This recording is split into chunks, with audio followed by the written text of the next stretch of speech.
Hey guys, what's up? So today I'm going to be talking to you about another math thing I've discovered, and I'm thinking I'm going to make this kind of an ongoing thing because I'm actually really interested in math, and I know that makes me sound like a total nerd, but I like it, so it's what I'm going to be doing at least for the next couple of videos. Maybe I'll keep it going, who knows.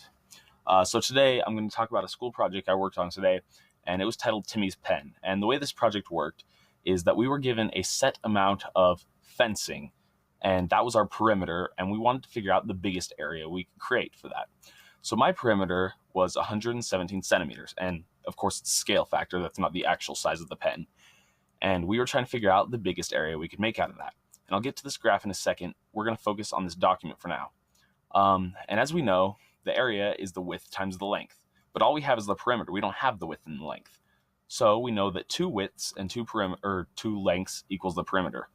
So with our perimeter staying at 117, some width and length combos we can create is 50, because 50 times 50 is 100, or 50 times 2 is 100, and 8.5 times 2 is 17, and 100 plus 17 equals our 117. So I just came up with some widths and lengths that I could put in that would equal 117, and I multiplied them together to find some areas. And you can see the areas will vary a bit here, and I found by trial and error that the best area is when the width and the length are exactly the same, making it a square. And for me, that area was 855.5625 centimeters squared. So yeah, I found out that the perfect square has the largest possible area. So where do we go from here? Well, we need some equations, as we can see in this graph. So let's start working. Well, how do we figure out our length? Our length is our perimeter minus 2 widths divided by 2, because we have our perimeter and it's equal to 2 widths divided by 2, and you get 1L. So if we put that in and simplify it, we do the distributive property and divide both these things by 2, we get half our perimeter minus x. And so our area in terms of width is our length times another width. And then if we simplify that again, it becomes 58.5x minus x squared. And you can write that for any equation, because of course I'm using the 117 from above, so I have a number in here. But for any set perimeter, you can just say perimeter divided by 2. And that's how we get this equation. So where do we go from there? Well, what is the width?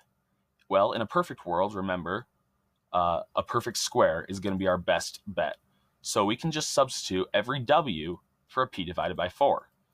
So if we do that, we get this really complicated equation, which I later thought about it and I thought, okay, well, the maximum area is actually just your perimeter divided by 4 and then multiplied by itself.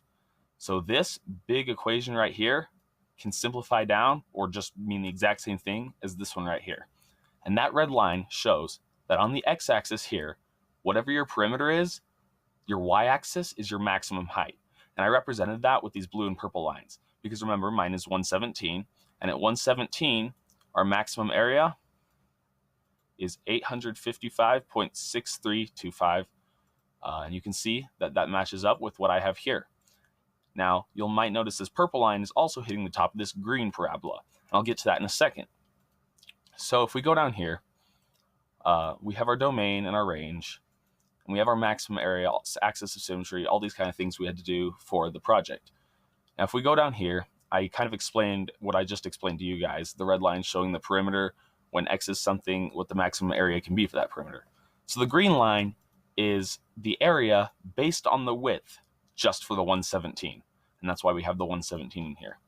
So if we zoom in here, we can see that if we put in, let's say we put in 50 for our width. Actually, no, I meant to put x there. If we put in 50 for our width, that means that 425 is going to be our area. And let's double check that, because I think I have that up here. 50 for width, 425 is our area.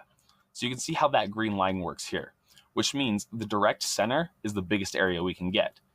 And if it hits exactly on where the purple line hits it, 29.5, you can see 855.653 or 6525. So you can see how interesting this is and why I wanted to make a video out of it, or maybe you can't, I don't know. Anyway, you can see that whenever you have a set perimeter that you can't change, and it's just going to be that amount of fencing, most area you can create out of it is by making it a perfect square.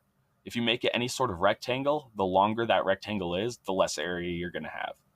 And so I just thought that was kind of interesting and wanted to share that with you guys. Some kind of cool things I did in school. If you like this video, definitely give it a like, and I'll try and make more of it. If you didn't, comment below what you think I should do, and I'll try and do that as well. Thanks for watching. See you next time.